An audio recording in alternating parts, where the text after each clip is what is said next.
How's it going, everybody? And welcome to another fantastic episode of Raw Rules as Written.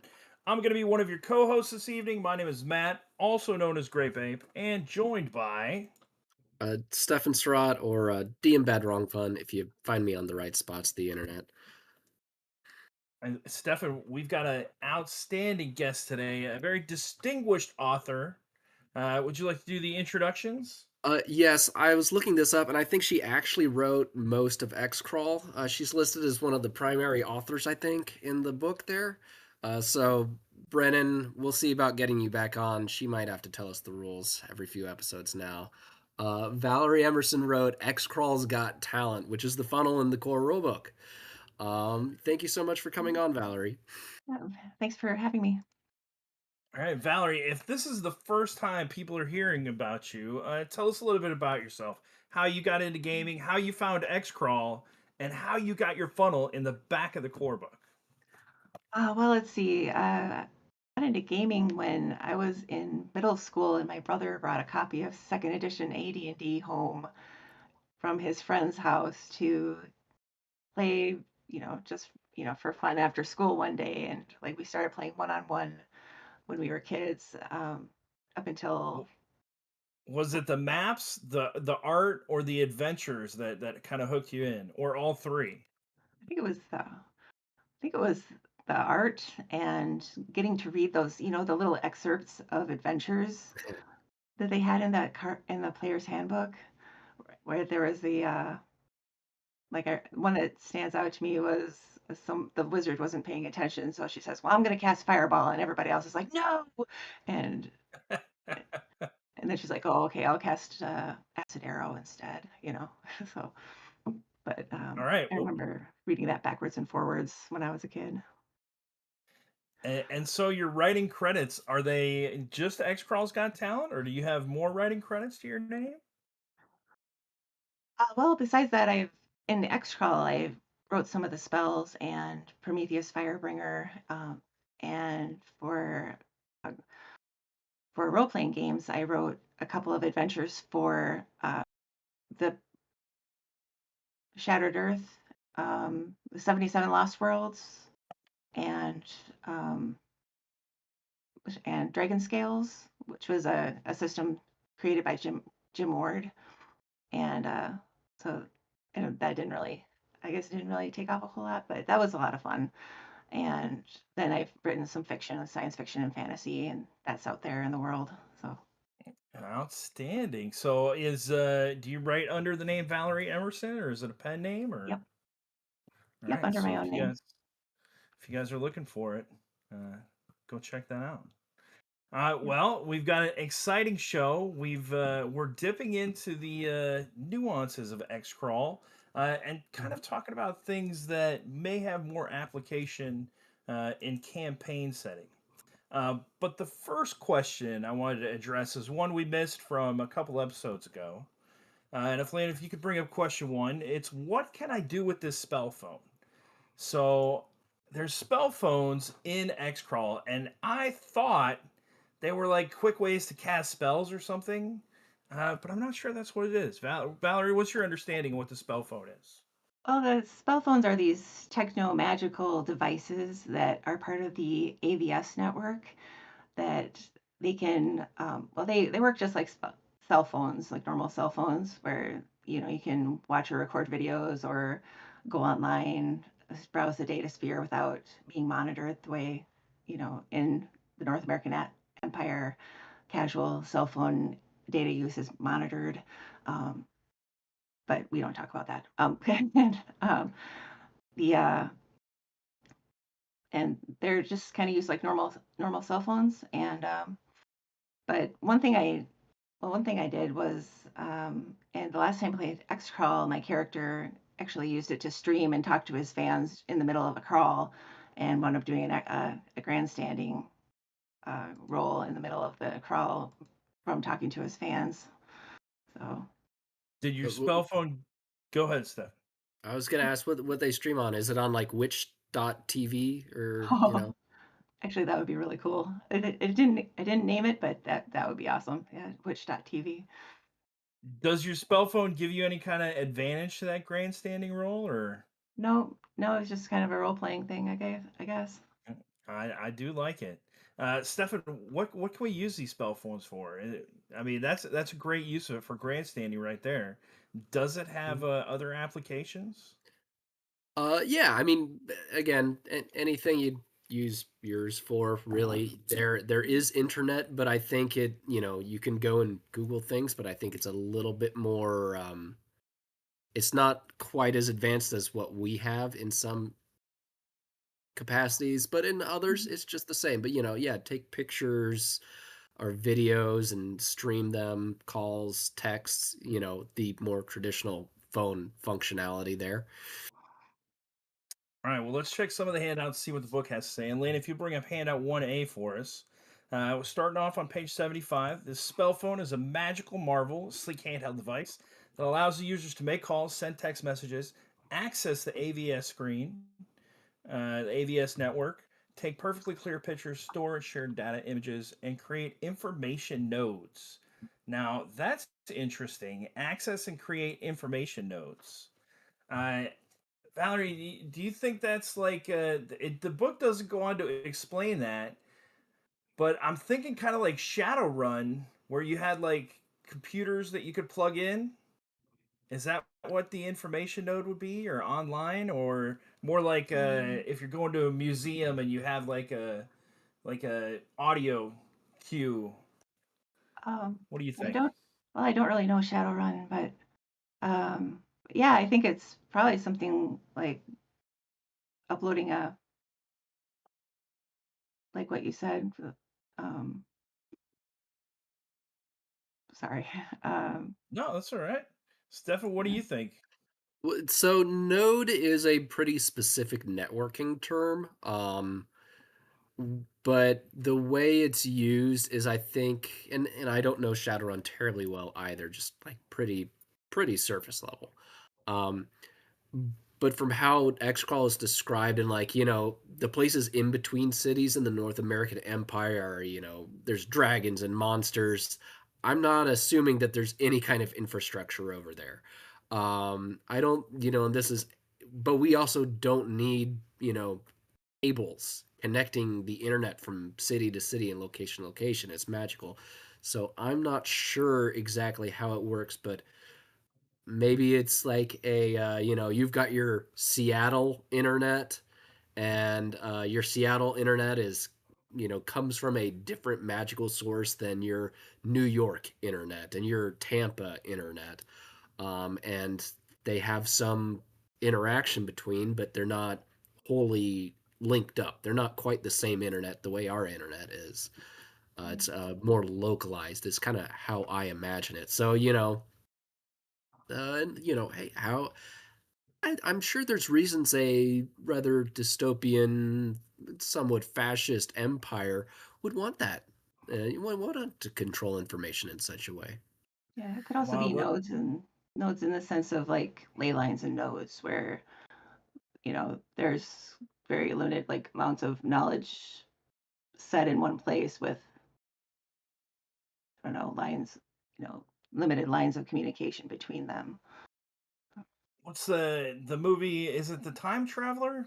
That seems like a very the time machine maybe, where Mhm. they had the old kiosk that the hologram lit up when after like 10,000 years he traveled to it and he hit it and all the information kind of popped up.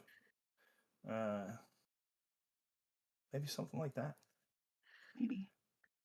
All Yeah. right. Well, let's look at the list. Some more of the handouts. So, handout 1B says the creation of the AVS network has had an unexpected consequence.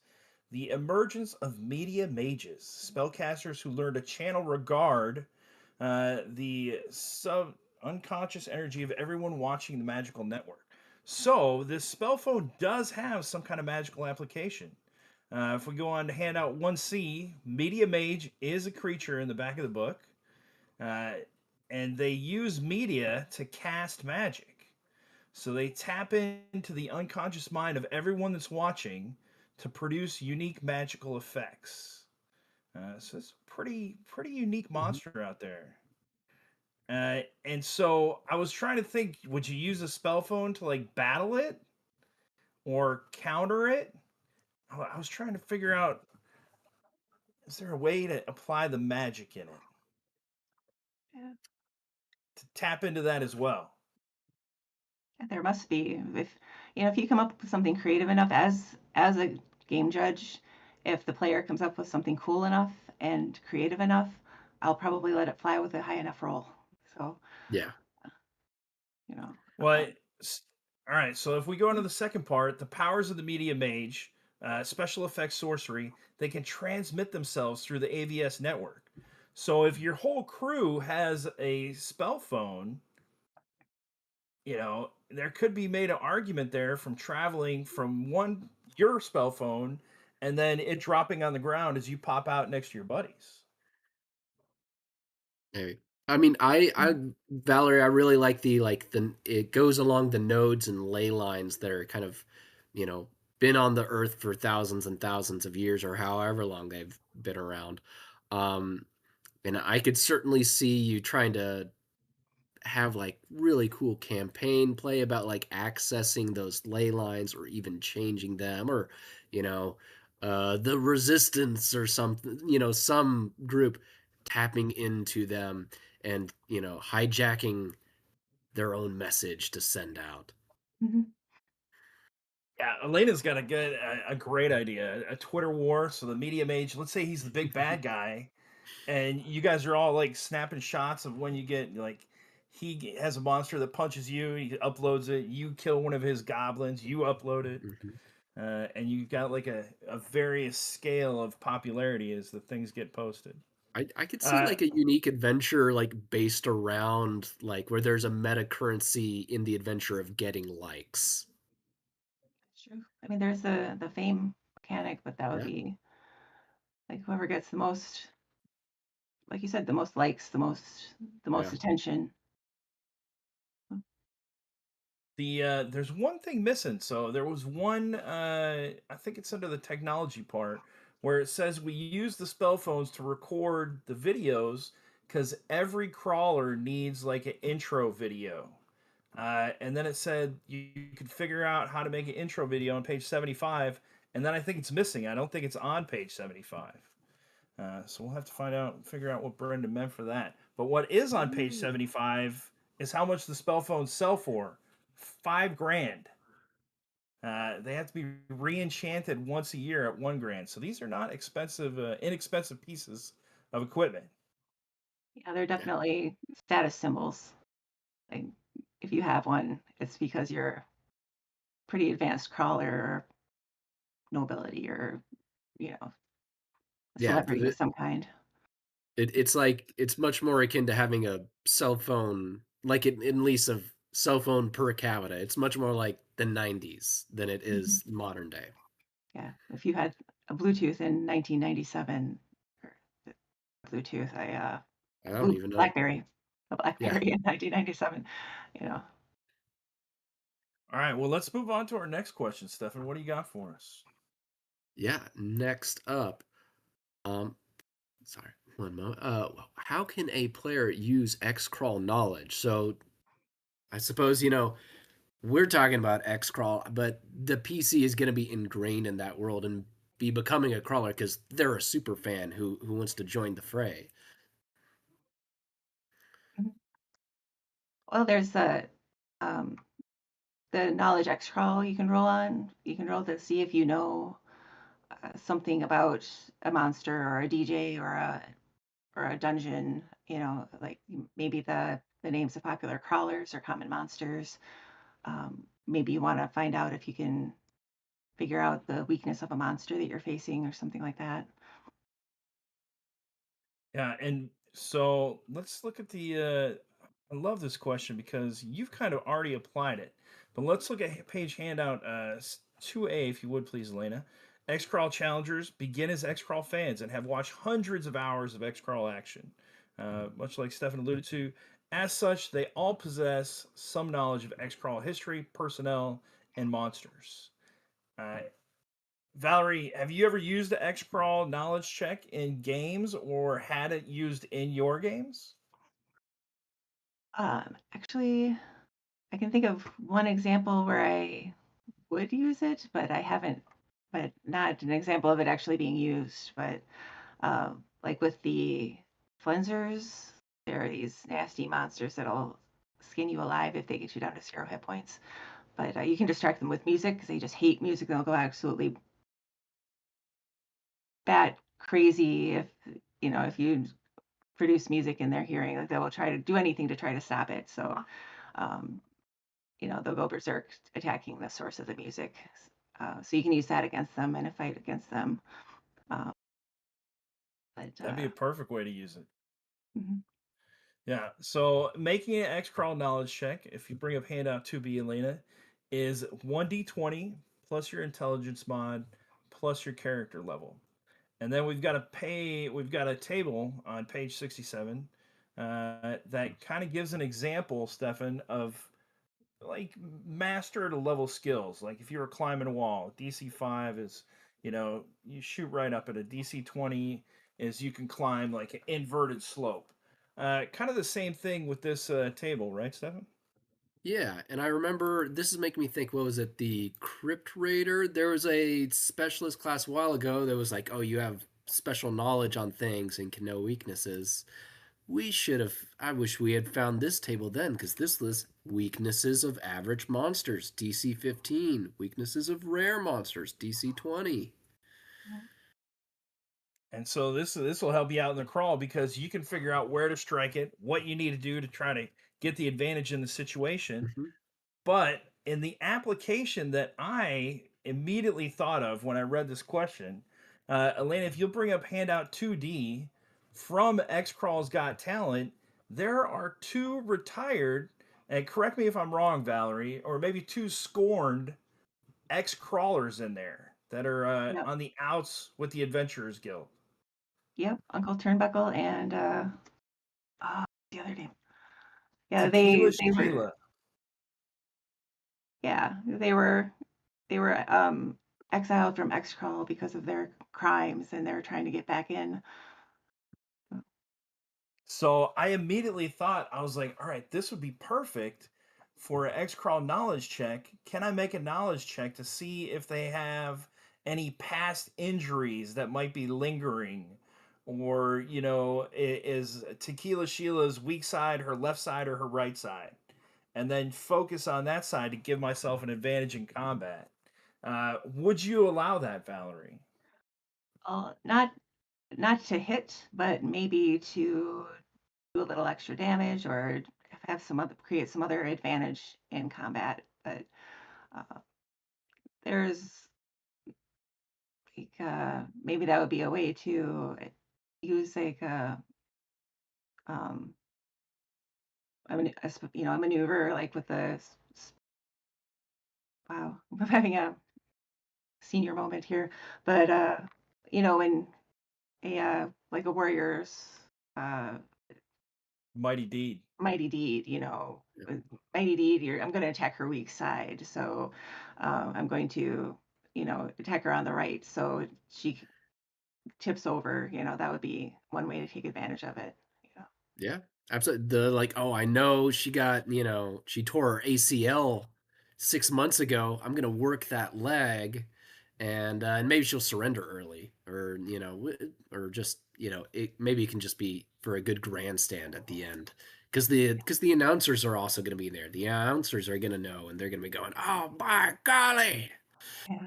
Okay, that they're taking advantage of that attack she got in '97 in a Montreal crawl, or yeah, you know. Exactly. All right. Well, and so we should say, I should have said this before, but some spoilers may be contained about X Crawl's Got Talent. And so, Stefan, we need to say spoiler before we give out any more information about X Crawl's Got Talent. well, there were no ACL tears in X Crawl Got Talent. That's just a little extra flavor. Yeah. Well, spoiler, I'm about to spoil something. So, Okay. the two X crawlers are on the center of the bridge, and you can easily, you know, the other paths look much more intimidating. And so they are harder. And this one does look intimidating, but they're kind of old, busted up crawlers when I was thinking about it. And I was like, I'll just try to rush them. I mean, we got strength in numbers. We got like 18 people here, 20 people. Let's just rush them. And so I was like, an X crawl knowledge. What could I use that might signify like any kind of past fears or anything like that? Like, is Tequila Sheila scared of spiders? But yeah, I forgot we are 0 level characters. We wouldn't have any of that good stuff. We wouldn't have any spells. Yeah. Well, I mean, I, it could also be like, Tequila Sheila takes her is not allowed to use her real name because she is signed as Tequila Sheila, but she's really just Sherry, and you call her real name and she's gonna like get confused for a second, or you can go with like, oh, her Mhm. mom or her dad was also a crawler, and you can make some kind of lineage reference, if you really know Mhm. that deep lore. Just you think of the wrestling dynasties and how a lot of them will have gimmicks that call back or are reflections of what their parent had. Yeah, or what? maybe Uncle And I Turnbuckle was has a famously bad temper, and he like if you know what kind of thing will push his buttons, you yell it as you run down the gangway, and that makes him lose his cool and maybe not hit you or Or go after you instead of the squishy mage yeah, type. yeah. I was exactly thinking that because when I was typing up the question, I forgot it, and I was like, "Hey, well, both of them have been kind of been kicked out of Xcrawl, and so if you instigate them, it'd be like I think Sheila attacked one of the DJs at the after party or something, and so if you're like, oh hey, are you still kicked out of Xcrawl and tease her, boy, Mhm. yeah, that would make me upset." Yeah. Uh, so what, Valerie? What kind of effect would you give for that knowledge check if it was really good, and we find out this information? How would you adjudicate what happens with that information? I think I think what I would do is I would give if the PCs were attacking Sheila and they yelled out, something about how she was kicked out of Xcrawl and said the right thing at the right time.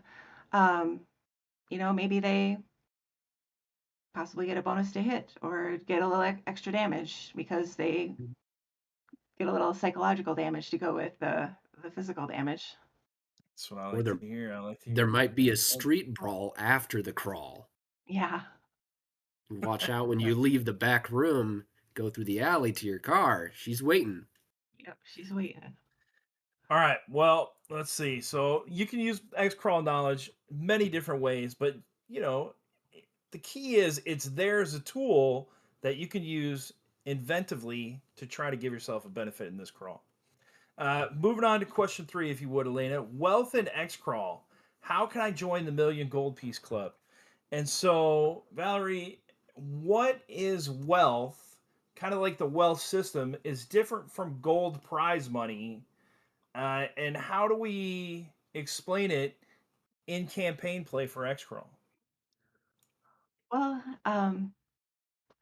to accumulate wealth, you have to kind of like do things like invest in real estate and just accumulate a lot of gold coinage, and get a lot of uh, uh, sponsorships and get the patronage of nobility and things like that to get them to invest in you, and then you have the money to invest in I don't know stocks and things and grow your money. But it's uh, you want to be an awesome character with a cool gimmick and a big personality and just attract a lot of attention for that kind of to get that kind of thing going.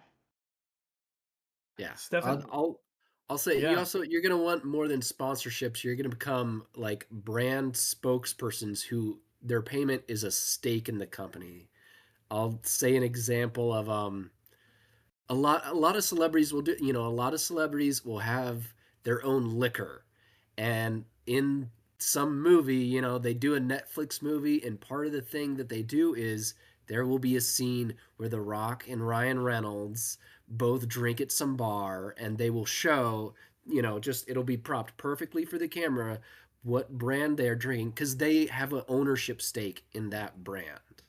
It is a movie. It's also advertising, and they're getting paid for the movie. They're getting paid to promote that, and they're getting paid every time someone buys a bottle of that liquor.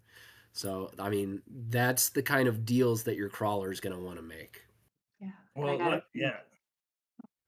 I gotta think that the crawlers get into some kind of not just sponsorship deals, but maybe they get to walk on a movie and show their product, or get to be a, celebrity cameo on a TV show or something like that and get paid for that too. Hollywood Squares. I mean, Hollywood Squares. all right, well, let's go to handouts. Handout 3A on page 70 says once the character begins to earn wealth, and I think technically this would be after the funnel, kind of your first, well, whenever you get your first wealth point, you forego keeping the exact gold pieces amount and just give them a wealth point, which is on a scale of 1 to 100. Um, and so, handout 3B talks about the gold. So, you have gold and you have wealth, two different things. Mhm. So, the X crawl prize money that you win from a crawl is only good for X crawl equipment. And I think Valerie in the chest, spoiler, everybody, in X Crawl's Got Talent, you've got two chests on the ground, and one of them has a $5,000 gold piece certificate for new equipment. Mhm. So, did you put that in there intentionally because you knew they could only spend it on equipment? Um, at that time, the rule book had not been written yet, but I thought it made sense that they were going to need new equipment for, once they finished this dungeon, assuming any of them survived, they were going to need new stuff to be able to continue their career. So, what you're saying is that you came up with it first, and Brendan could have borrowed it from you. Wow. It's possible. He's not in the chat, is he? No, I mean, I think he is watching. He'll probably watch later. Yeah, We'll see but his opinion on ghostwriting and who does that for who.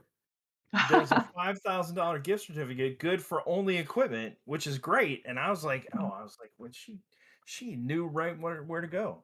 But the fact that you didn't even know that and just kind of intuitively put that in there is outstanding. Handout 3C talks about the wealth system. Wealth is the point of the game. Uh, Wealth is the point of the game. To win X Crawl, you've got to be wealthy. You Mhm. want to be fame and fortune and be a millionaire. But the source of it isn't Xcrawl. Rather, wealth comes from endorsement deals, sponsorships, crossovers into other media, and similar techniques for cashing in on your fame. So, Stefan, it really plays up to the part of being a celebrity, like you were talking about. If we go on to handout 3D, it says don't try to measure exactly how much gold point one wealth is worth. Rather, use the character's wealth score to determine their lifestyle. And then it goes on further to give us our table on page 306, table 11 1, uh, which is our wealth table. Stefan, tell us a little bit about our wealth table. Yep. It gives us a good kind of breakdown of going from impoverished to obscenely rich.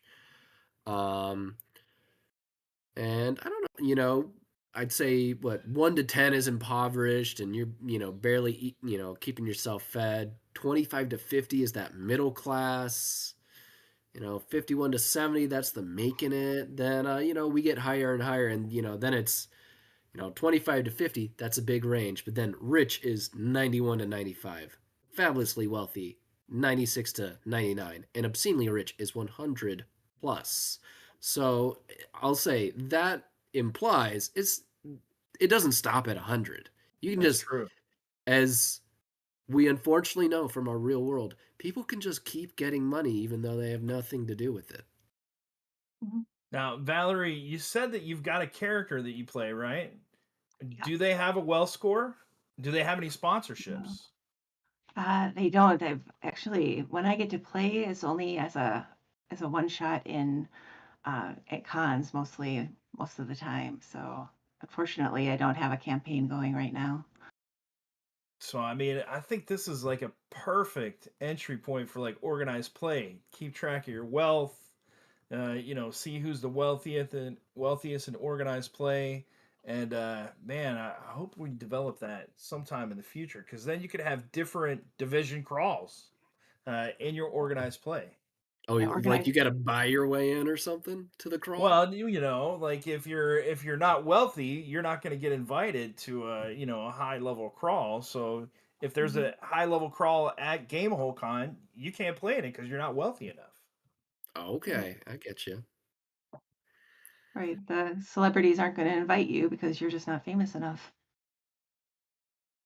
I mean, something like that to Yeah. keep that to integrate that system. I think that would be very cool. Yeah, to Because keep the riffraff out. Yeah. well, to give you a goal to shoot for, Yeah. uh, you want to be wealthy to make it to those crawls. Mhm. You got to work for them. But let's take a look at the sponsorships.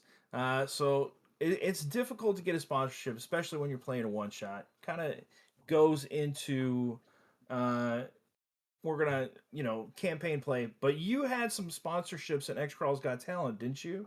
Uh, I there might have did. been one. What did you have in one of those? Let's see. I have to. If it's okay, I'm going to actually look to see if I can find it.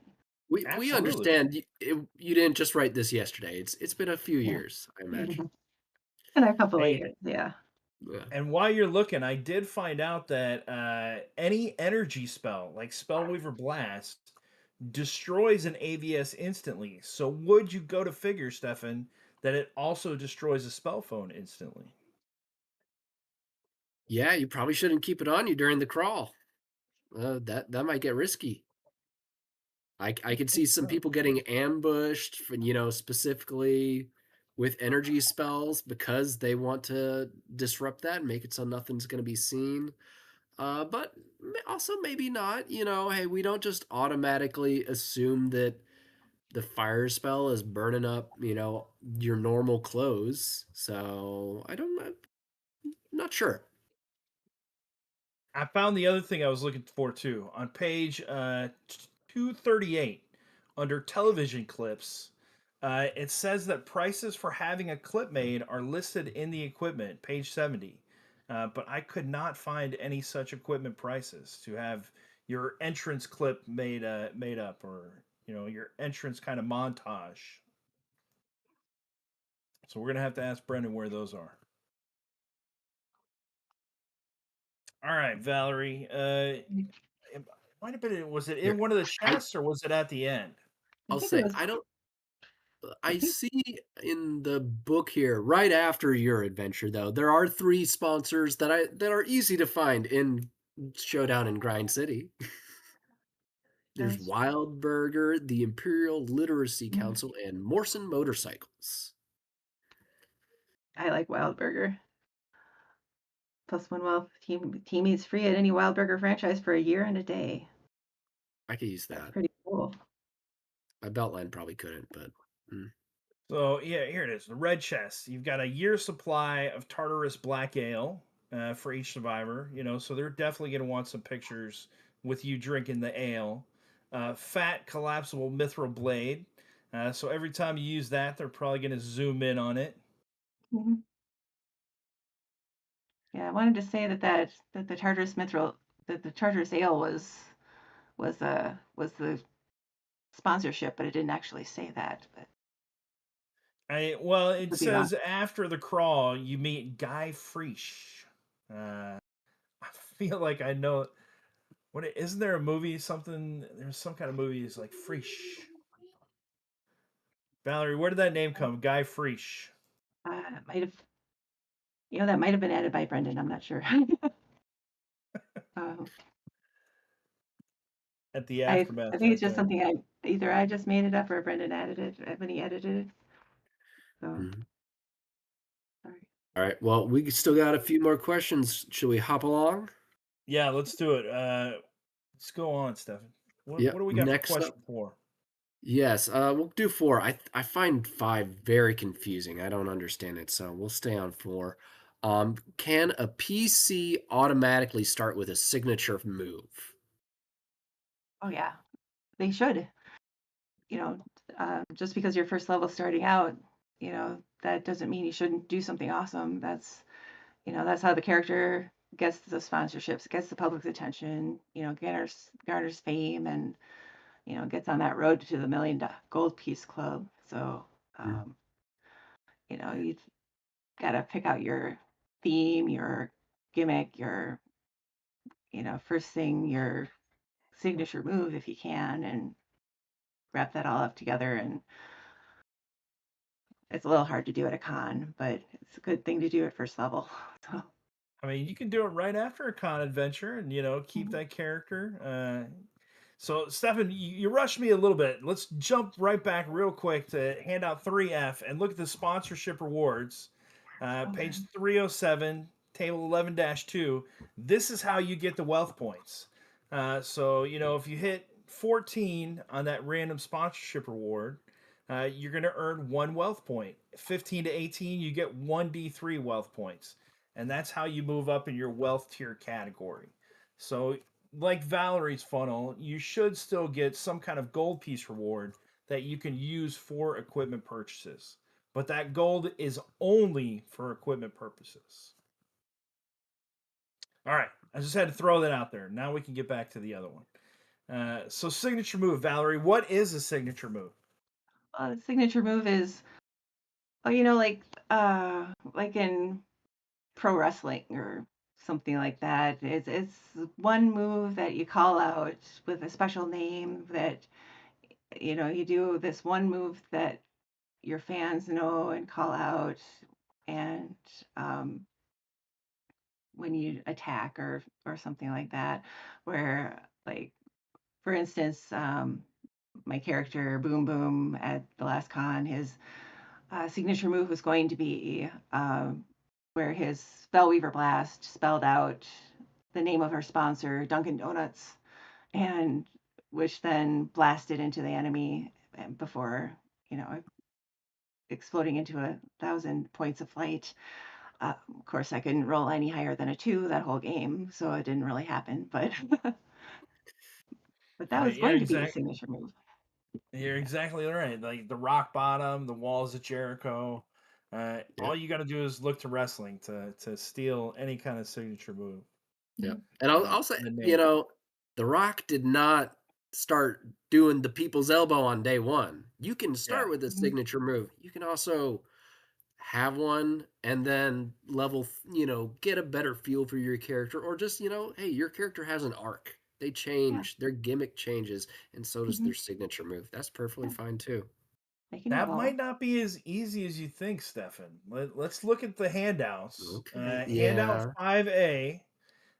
So the signature move, like Valerie said, every character in X-Crawl should be awesome, right up to the moment when they die in the dungeon. Retire. Every team should be awesome, right up to the moment they sell out and start shilling beer. If we go on to 5B, there's criteria to have a uh, awesomeness to have a signature move. It's got to be have a gimmick. Wait, is this might be the wrong handout I here? think I This think you might meant be. 4B. We're on question 4. Oh yes, we are on 4. So 4A, the crawler's signature move is the perfection of the technique, the distillation of the brand, a reminder of the crowd why they ponied up the gold for the tickets to the big show. It can be anything the player chooses to do in one round in the X Crawl arena. Melee or ranged, grapple attempt, spell, even subdual damage attack has to be performed in combat like the jammer's disrespectability or picking locks. And handout 4B, they declare they're going to use the signature move. They receive a bonus to their action die on their move equal to the character level. So, Stefan, explain that. What kind of bonus am I getting if I'm 4th level? Plus 4. To anything. Just to that Well, one move, right? just to that one move, just the signature move. Mhm. So it has to be pretty specific, right, Valerie? You got to name exactly what it is and Yeah. exactly what your intention is before you try it. Yeah, it's got to be the people's lockpick or something like that. How's it going, Roy? Chip Royston? Is that Crow? That might be Crow.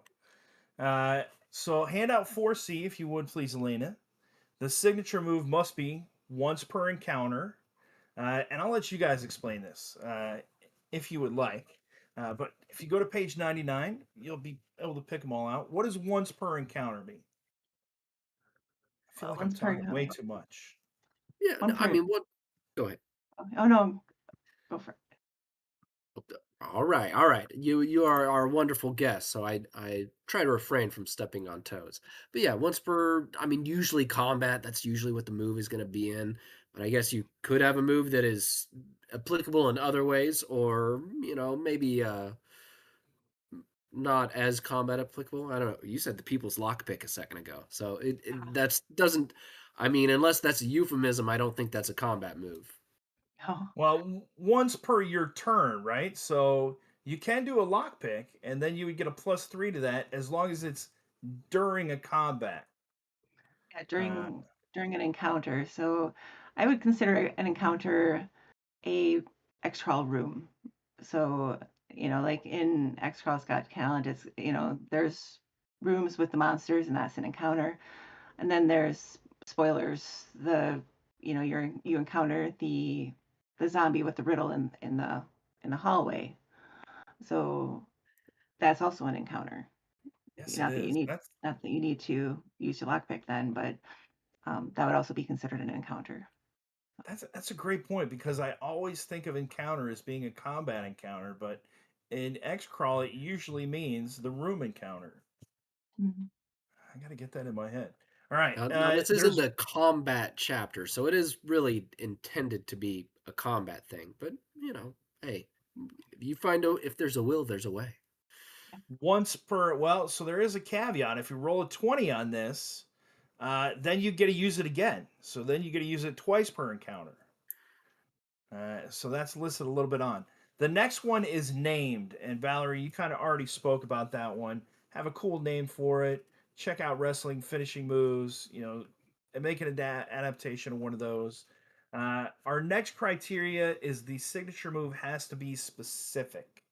Stefan, what does that one mean? Uh, yeah, you can't be like, oh, I'm gonna do my super punch with my sword. No, that's not gonna fly. That's you're just throwing a term out at that point, just trying to get more number go up. It has to be specific, and it has to be you using the thing, you using the tool, you using that technique. I like the example of lock picking in the book. It says, I pick the lock, I start pick not I pick the lock, but I start picking the lock, get the mechanism one turn away, look over my shoulder, blow a kiss to the camera, and then pop the last tumbler one-handed. So in that case, there's kind of a precedence where you can use it and split it up. If you were using that as a grandstanding technique as well to try to pump up the crowd, and you had a +4, like we talked about, you could put like a +3 on the lock picking, and then move 1+ over to the grandstanding check, as I Mhm. understand it. Valerie, is that what you think as well? Yeah, that's my understanding too. All right. And so our next one is called one round. Your signature move has to be one round. Uh, that one's pretty easy. One round max, but it can involve multiple die rolls, like we just talked about. Valerie, our next criteria is performed only during combat. See, Oh, free 2 out of 3, quite forgetful over here at times, even the best of us.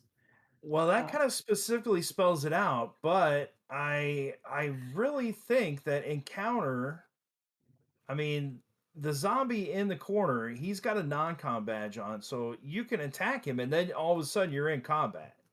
that's true. Yeah, I don't It know. I could mean, be. I kind of want like what if my guy's gimmick is he's a skate punk, and I just like, yeah, my signature move is I grind on that guy. Yeah. I think it was No, performed you could only do during that somewhere else. combat. but to eh, lean into the specialist abilities. Yeah, probably so. yeah, I think maybe in the spirit of what was intended, it was probably supposed to be only used during combat because even with lockpicking, you're doing something very precise while you're dodging swords and spell blasts and things like that, being, you know, Well, and technically, you're almost always in combat unless you're walking through the hallway from one encounter to the next. yeah, that's Uh, true. so our last criteria for this one is that you can only have one total. And Stefan, this is what I kind of meant. You can only have one signature move. You can never have two, per the rules, and you can only allow a change under special circumstances. So I was thinking it might be a little bit more difficult than just, hey, I want to switch it.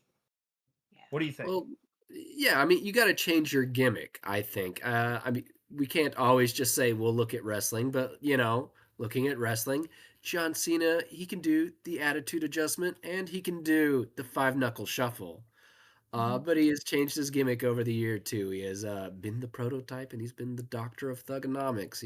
As the brand of John Cena has changed, so have his moves. That Yeah. is true. Maybe Uh, maybe you need to have some kind of plot to like in wrestling where you change your gimmick a little bit, but there's a story behind it, you know, where you put a little change from effort. Yeah, yeah. just put a little thought, a little RP into it, little effort. Mhm. Um, all right, we got to get on to our next question. Stefan, you said you were confused this one. This one's Yeah, easy, Elena. If you I bring don't up get it. question five, the question is, "Am I awesome, Stefan?" It's a yes or no answer. Am I awesome? No, not me. I But have high standards. Sorry.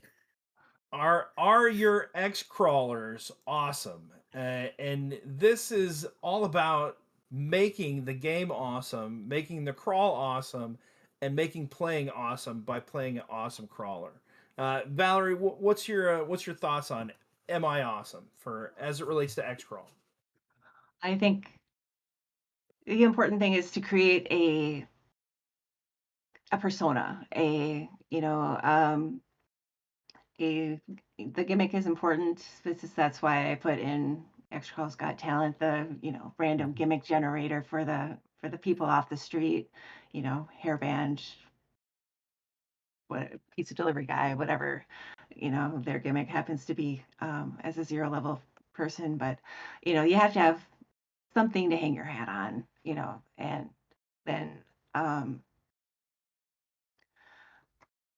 you sorry, go ahead. And this one, this is the handouts I was talking about before. So, Elaine, if you'll repeat 5A again, sorry about that. This is talking about everyone should have an awesome character, everyone should have an awesome Mhm. team. And then 5B goes into what is awesomeness your gimmick, your look, your entrance music, and drama, which of Mhm. course is optional. But Stefan, Mhm. in X Crawl's Got Talent, there's this fantastic table on page 349 that Oh yeah. has 100 different gimmicks. And whenever I run this, everybody gets like so pumped up and excited. And this is like a whole 15-20 minute RP session just rolling up these things because everybody loves the interaction. Yeah, I Uh, mean, even without the whole adventure, this D100 table would be well worth the space in the book. It is great for getting people into the mood, getting the vibe right. Valerie, where did you come up with all these? Was it easy or tough or? Oh, it was kind of hard. It was a lot of brainstorming over a lot of lunch hours. uh, I was like, well, I tried to think of like, what kind of again back to Yeah. wrestling concepts or just what kind of things people dress up as for Halloween and that kind of thing. But it was, you know, no, it was hard to come up with 100 things. I bet the first 20 to 30, those were like all right, and then like Mhm. it's harder and harder and Yeah. harder. And I was like, I don't know. What else can I write down? A substitute teacher? No, no. Well, That you've got a fan because Traveling Now in chat says that's one of his favorite tables in the book. that's And awesome. Thank you. it really is. So I'll share a little X crawl story. So we were rolling up the characters, and somebody rolled 100, and I looked at the chart and it said you're perfect. So I pretended I was like the producer or whatever, and I was like you, and I pointed at the character, and I kind of half pointed at a different person, so they were like me, and I was like no no no, get out of the way, get out of the way, you're perfect. And it's like a whole little, like 1 minute scene for each thing, and each one just they all leaned into it as they went through the whole adventure. Mhm. That's Uh, awesome. but exactly, that's awesome. Yeah. And so that's how you got to make it awesome. You got to come up with a gimmick. You Mhm. got to come up with a specific look. Get you some theme music that you have ready to play on your phone. And then the interpersonal drama is optional, like Brennan says in the book, but it can add a little bit of realness to things. Like Stefan, you're wearing my sweater. Give me my sweater back. Mhm. I'll give out the one warning to people. Listen, make sure you can do the voice that you choose for your gimmick.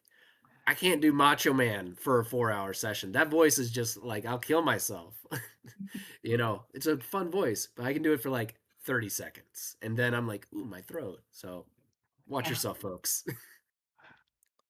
Well, Valerie, it is a great honor having you on as a guest, and it's a great honor to have your funnel in the X-Crawl core book. What are you working on now? Is there anything that you can share with us that you Um, might be working on?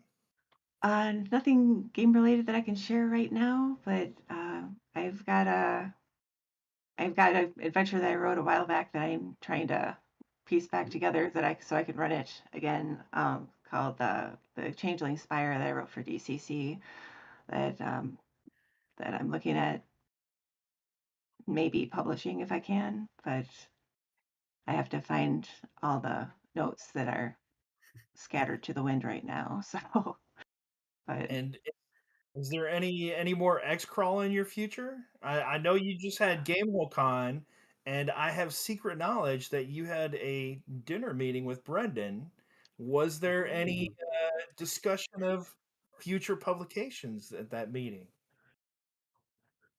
oh, we talked a little bit about possible.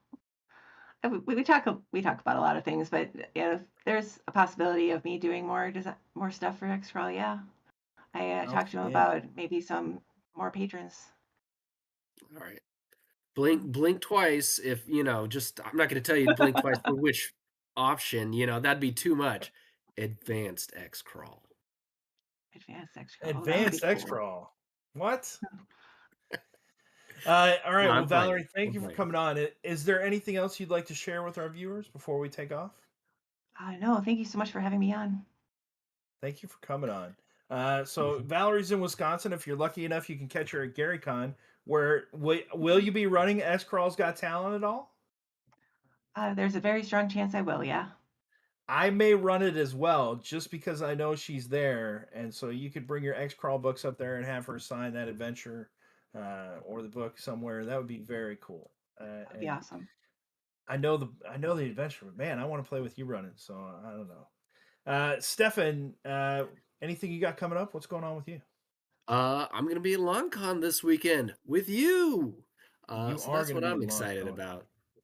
LongCon in Longview, Texas. Maculaye and Eddie Bartlett are putting on a Hmm. convention. If you are anywhere near there, or even not, consider coming down. Hmm. And I'll also add, I know, the LongCon boys, they uh, tried to do a lot of Kickstarters, often around LongCon. And tomorrow, the Maleficent Manor of Count Grigorovich is launching on Kickstarter. And I don't know 100%, but for every single one of their things they've done so far, there's always a like pay $600 or something like that, and they cover your hotel and for the whole next long con for like the following year. So if you want to go and you want a cool adventure, keep an eye out on Kickstarter tomorrow. Yeah, you get the adventure too. It's Oh probably yeah. autographed. I think they run it for you at LongCon, and you get a special dinner and you get the hotel. That might have been what it's been in the past. I don't know if that's what it will be, but if you look out for it, it'll have all the details there. You're right. We're going to LongCon. We also have Feast of the Cyclops Con coming up in just a short couple of weeks. If you haven't got your badge for that, get it now. We're going to have a celebrity game with a bunch of the Goodman Games crew: Brendan LaSalle, Julian Burnick, Marzio Musedre, Jen Brinkman, Julian Burnick, Stephen Newton. How many is that? Our special guest, Errol Otis, is going to Ooh, be playing, and Harley Stroh is going to be running the game. Wow. man, Uh, that's a stacked crew. that is a stack crew. Man, I'm missing one more guest. How horrible. Let me see. I've got it You're pinned. it. Their name is too cool to say right now. You did. It's a surprise for later. Stephen Newton. I said Stephen Newton, right? Yeah. Mhm. Julian, Jen, Harley, Marzio, Brendan. All right, I said everybody. Okay. Then that is only going to be available for Feast of the Cyclops Con attendees. So if you've got a badge, you'll be able to watch it. If not, you'll have to wait a few weeks until it comes out on regular YouTube. We've also got a bunch of games lined up. Dungeon Con tickets have went not tickets went on sale, but Dungeon Con submission events have gone on sale. If you run at least 2 events, you are guaranteed a badge to Dungeon Con at half price. The price of the badge is going to be $50. If you run 4 events, you're guaranteed for a free badge. Now, the big deal with that is we are going to have limited badges. There's going to be limited attendance to Dungeon Con. It's being But capped. 250. It's being Oh, capped at 250 people. And so if you want your badge guaranteed, if you want your guaranteed seat, you got to submit some games. That's everything I got. Anything else? well All wishes for the upcoming Thanksgiving. right. We'll see you in 2 weeks' time, November 18th. We're gonna hopefully our guest will be Sarah Brown, super judge. But Awesome. until then, we'll see y'all later. Bye. Bye, y'all.